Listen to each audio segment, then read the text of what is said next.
Okay, for our next video, I want to relate the formula of a circle to the formula for an ellipse, because they really are related.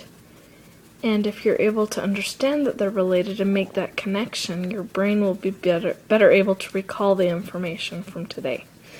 So here's the formula we learned last time for a circle. If we take both sides of this equation and divide by r squared,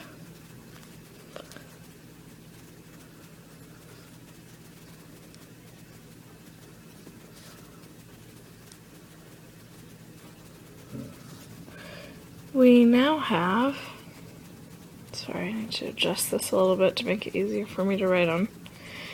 Maybe isn't as easy for you guys to see though.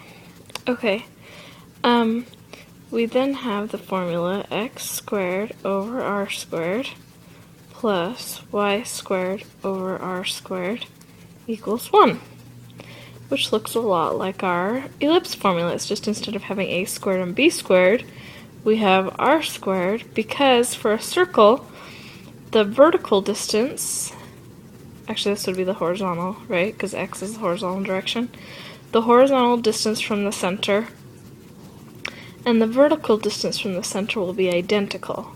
It's these two numbers being different that makes it an ellipse. For a circle, they are the same, and therefore that is the radius squared. I don't know if that makes sense. For example, let's just do a quick little problem. We'll have x squared plus y squared equals 25. So then if we take both sides and divide by 25, we would have x squared over 25 plus y squared over 25 equals 1. Since the square root of 25 is 5, that means the distance, of course the center is at 0, 0 because there's no hk value involved, the distance from the left and the right of the center would be 5, or because it's the square root of 25, so there's one vertex. Although since it's a circle, really technically it doesn't have a vertex.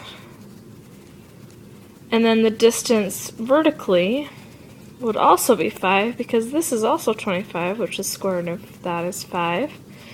And so even though we would use the same method we used to graph an ellipse, we get a circle instead. So let's look at an ellipse instead. Here's an example.